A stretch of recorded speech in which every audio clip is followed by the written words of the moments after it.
বারে বারে না, তিনবার জিতেছে। ওদের তো 7বারের রেকর্ড আছে টিএমসি। পশ্চিমবাংলার মানুষ যাকে একবার গ্রহণ করেন সহজে ছাড়তে চান না, কিন্তু এখন না ছাড়লে তো প্রাণ নষ্টাগত হয়ে গেছে, ছাড়তেই হবে। খুবই চর্চিত ছিলেন পশ্চিমবাংলার রাজনীতিতে, কন্ট্রিবিউশনও আছে। টিএমসি কে দাঁড় করানোর জন্য তার বিরাট বড় যোগদান আছে। বিজেপিতে উনি সার্ভিস দিয়েছেন, সেজন্য একজন বড় রাজনীতিবিদ পশ্চিমবাংলার চলে গেছেন, খুব কষ্ট পেয়েছেন, অনেকদিন ধরে অসুস্থ ছিলেন। তো তার আত্মার সদ্গতি হোক, পরিবারের লোক শান্তি পান আর মনোবল ফিরে পান, এইটুকু হয়। শ্রদ্ধা জানাই তাকে, আর কি বলবো। 26-এর ভোট বৈতরণী পার করতে মহিলা মুখ্যমন্ত্রীর রাজ্যে এবার মহিলা ভোট লক্ষ্য করছেন বিজেপি এবং তৃণমূলের দেখানো পথেই সারা ভারতবর্ষের মহিলারা বেশিরভাগ ভোট বিজেপিকেই দেন, কারণ বিজেপিকে সবাই বিশ্বাস করে। পশ্চিমবাংলায় মহিলাদেরকে বিভিন্ন রকম প্রলোভন দিয়ে করে তার ভোট নেওয়ার চেষ্টা করেছেন মমতা ব্যানার্জি, এবং সবচেয়ে বেশি বাংলায় মহিলারা অসুরক্ষিত, এটাও প্রমাণিত হয়ে গেছে।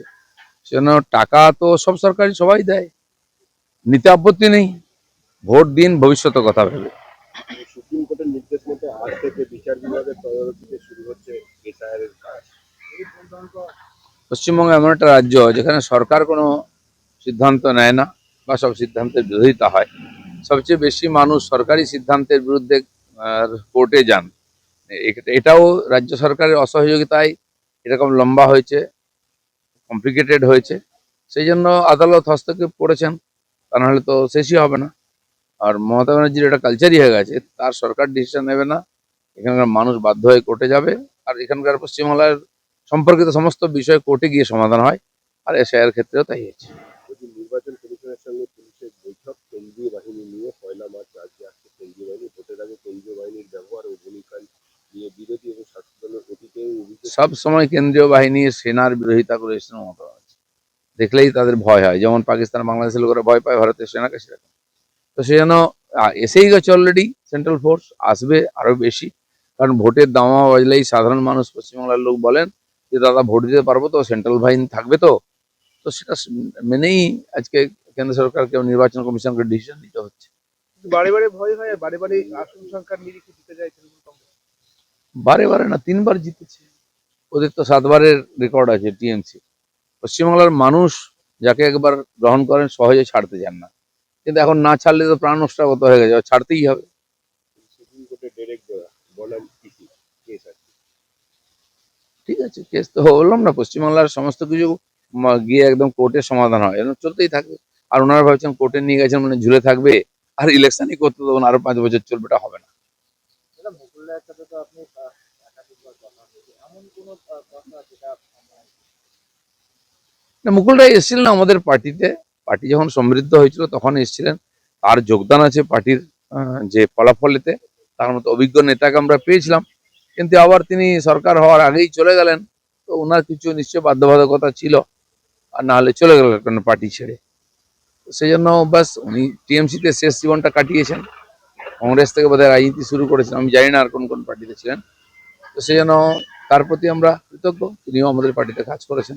কোনো স্মৃতিচারণে আপনার নির্ঘোষিত কৌশলে তাকে আনলেন একদম রাজনীতির চাণক্য? না না, আমার সঙ্গে যোগাযোগ ছিল, আগেও দেখা করেছেন, আমি সভাপতি ছিলাম তখন এসেছেন, এবং তাকে আমরা কাজে লাগিয়েছি তার অভিজ্ঞতাকে। আর আমার কোনো সমস্যা হয় না ওনাকে নিয়ে, আমরা তাকে সহযোগী হিসাবে, উপদেষ্টা হিসাবে কাজে লাগিয়েছি আমাদের সঙ্গে।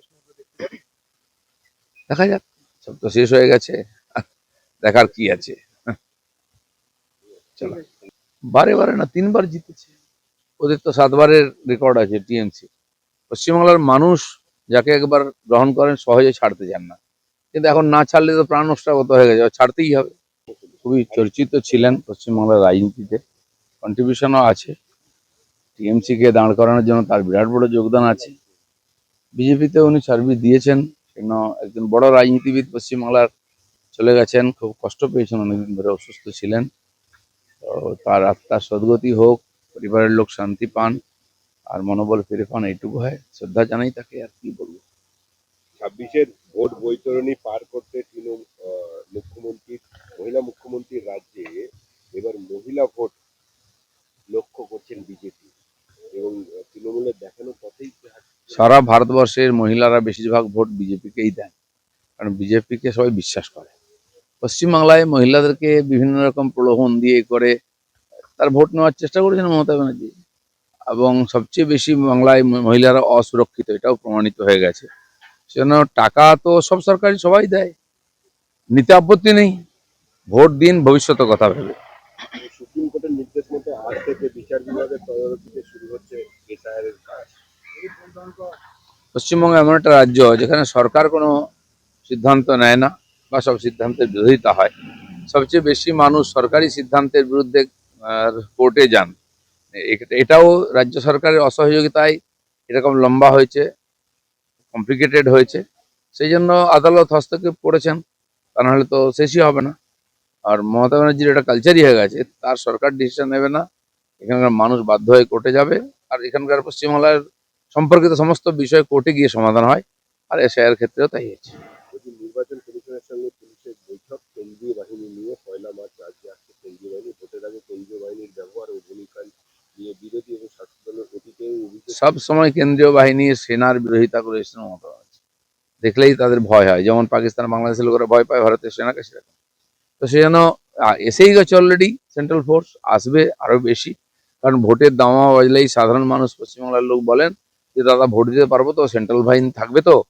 তো সেটা মেনেই আজকে কেন্দ্র সরকারকে নির্বাচন কমিশনকে ডিসিশন নিতে হচ্ছে।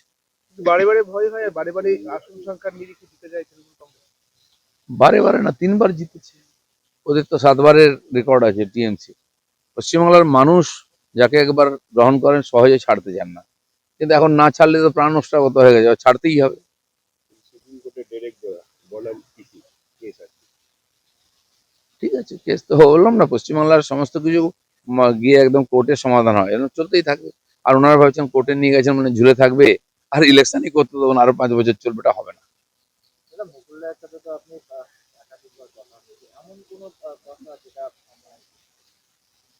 না, মুকুল রায় এসেছিলেন আমাদের পার্টিতে, পার্টি যখন সমৃদ্ধ হয়েছিল তখন এসেছিলেন।